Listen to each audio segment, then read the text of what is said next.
Hello guys, RR44ലേക്ക് സ്വാഗതം. കഴിഞ്ഞ videos നിങ്ങൾ കണ്ടു എന്ന് വിശ്വസിക്കുന്നു. കണ്ടില്ലെങ്കിൽ കാണാൻ മറക്കരുതേ. ഇന്ന് നമുക്ക് പുതിയ ടോപ്പിക് നോക്കാം. ഈ അടുത്ത് നമ്മളെല്ലാവരും വാർത്തകളിൽ ഇൻ്റർസ്റ്റെല്ലാർ കൊമറ്റായ 3A അറ്റ്ലസിനെ പറ്റി കണ്ടിരുന്നു. ഈ ഇൻ്റർസ്റ്റെല്ലാർ ഒബ്ജക്റ്റിൻ്റെ ചിത്രങ്ങളും മറ്റു വിവരങ്ങളും നമ്മൾ കണ്ടു. എന്നാൽ സൗരയൂഥത്തിൽ ഇതുപോലെ ഇൻ്റർസ്റ്റെല്ലാർ ഒബ്ജക്റ്റുകൾ വന്നാൽ അവയെപ്പറ്റി അടുത്ത് പഠിക്കാനും കൂടുതൽ വിവരങ്ങൾ ശേഖരിക്കാനും യൂറോപ്യൻ സ്പേസ് ഏജൻസിയും ജാപ്പനീസ് സ്പേസ് ഏജൻസിയും ചേർന്ന് നടപ്പാക്കുന്ന പുതിയ ദൗത്യമാണ് ESA's കൊമറ്റ് ഇൻ്റർസെപ്റ്റർ. വളരെ ഇൻട്രസ്റ്റിംഗ് ആണ് ഈ ദൗത്യം. ഇന്ന് നമുക്ക് ESAയുടെ കൊമറ്റ് ഇൻ്റർസെപ്റ്ററിനെ പറ്റി നോക്കാം. 2019 കൊമറ്റ് ഇൻ്റർസെപ്റ്റർ ESAയുടെ ഫസ്റ്റ് ക്ലാസ് മിഷനായി തിരഞ്ഞെടുത്തു.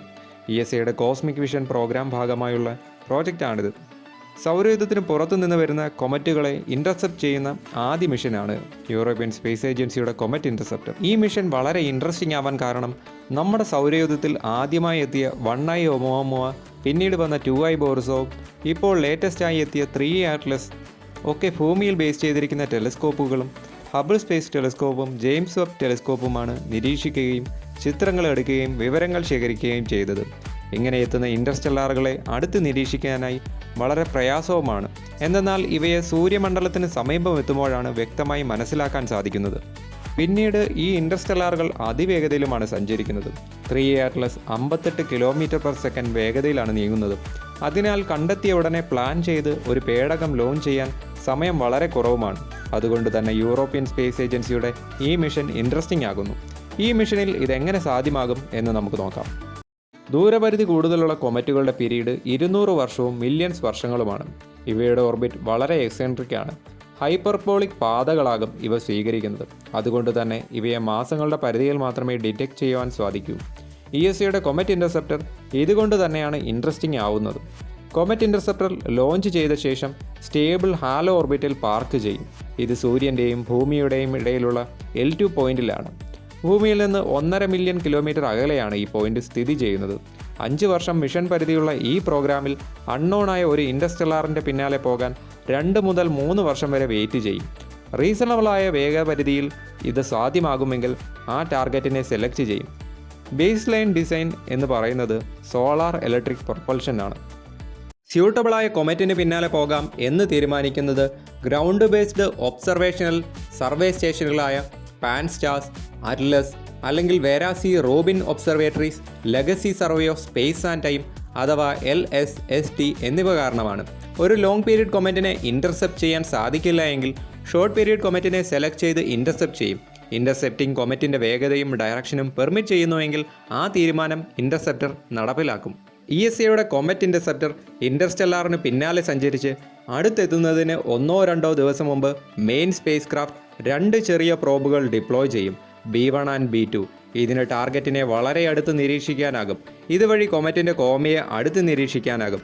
ഈ 3 സ്പേസ് ക്രാഫ്റ്റുകൾ gas composition, dust flux, density, magnetic fields, plasma, solar wind interactions എന്നിവ നിരീക്ഷിച്ച് കൊമറ്റിൻ്റെ 3D പ്രൊഫൈൽ ചിത്രങ്ങൾ നിർമ്മിക്കും. കൊമറ്റ് ഇൻ്റർസെപ്റ്ററിൻ്റെ സ്പേസ് ക്രാഫ്റ്റ് എലമെൻറ്റുകൾ element A, probe B1, probe B2 എന്നിവയാണ്. Spacecraft element A European space ഏജൻസിയാണ് നിർമ്മിക്കുന്നത്. ഇതിലുള്ള പേലോഡുകൾ visible near infrared imager, mass analyser for neutrals and ions at comets, NIR and thermal IR spectral imager and MIR spectrometer, DFP dust fields and plasma. Probe B1 ജാക്സയാണ് നിർമ്മിക്കുന്നത്. Lyman alpha hydrogen imager, plasma suite, wide angle camera എന്നിവയാണുള്ളത്. Probe B2 European space agency നിർമ്മിക്കുന്ന ഈ പ്രോബിൽ optical imager for comets, entire visible sky mapper, dust fields and plasma എന്നിവയൊക്കെയാണ് ഇതിലെ ഇൻസ്ട്രുമെൻറ്റ്സ്. 2022 ഈ മിഷൻ ESAയുടെ സയൻസ് പ്രോഗ്രാം കമ്മിറ്റിയിൽ അഡോപ്റ്റ് ചെയ്തു. ഡിസംബർ 2022 ESAയും OHBയും സ്പേസ് ക്രാഫ്റ്റ് നിർമ്മിക്കാനുള്ള കോൺട്രാക്ട് സൈൻ ചെയ്തു. 2023 എസ്റ്റോണിയൻ സ്പേസ് ഓഫീസ് OPICയുടെ ഡെവലപ്മെൻറ്റിന് സപ്പോർട്ട് ചെയ്യുവാനും തീരുമാനിച്ചു. യൂണിവേഴ്സിറ്റി ഓഫ് ടാർട്ടു ഡിസൈൻ ചെയ്യുന്ന ക്യാമറയാണ് OPIC. September 2024 MMA space probe B1 വേണ്ടുന്ന സോളാർ പാനലുകൾ നൽകുവാനായി സെലക്ട് ചെയ്യപ്പെട്ടു. ജൂലൈ 2024 സ്പേസ് ക്രാഫ്റ്റിൻ്റെ മാഗ്നറ്റോമീറ്റർ ബൂമിൻ്റെ വൈബ്രേഷൻ ടെസ്റ്റിംഗ് നടത്തപ്പെട്ടു. അതുപോലെ തന്നെ നവംബർ 2024 പ്രോബ് B2 ക്യാമറയുടെ സ്ട്രക്ചറൽ ക്വാളിഫിക്കേഷൻ മോഡൽ എല്ലാ മെക്കാനിക്കൽ ടെസ്റ്റുകളും പാസ്സായി.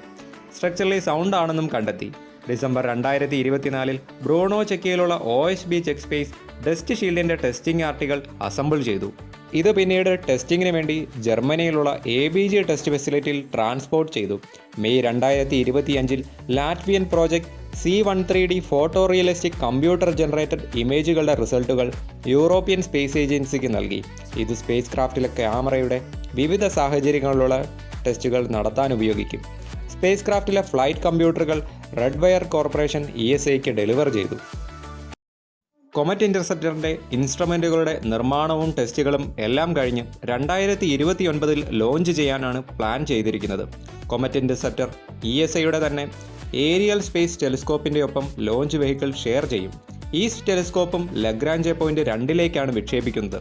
കൊമറ്റ് ഇൻ്റർസെപ്റ്ററിൻ്റെ പ്രതീക്ഷിക്കുന്ന ഭാരം 850 കിലോഗ്രാമാണ്. ESAയുടെ ഏരിയൻ 6 ആണ് ലോഞ്ച് വെഹിക്കിളായി സെലക്ട് ചെയ്യപ്പെട്ടത്. കോറോ ELA-4 നിന്നാണ് ലോഞ്ച് ചെയ്യാൻ തീരുമാനിച്ചിരിക്കുന്നത്.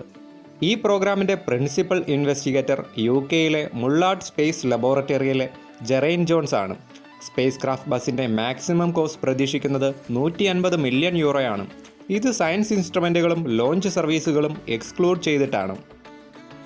കൊമറ്റ് ഇൻ്റർസെപ്റ്ററിൻ്റെ നിർമ്മാണവും മിഷനും സക്സസ്ഫുൾ ആവട്ടെ എന്ന് പ്രതീക്ഷിക്കാം. ഈ വീഡിയോ നിങ്ങൾക്ക് ഇഷ്ടമായി എന്ന് വിശ്വസിക്കുന്നു.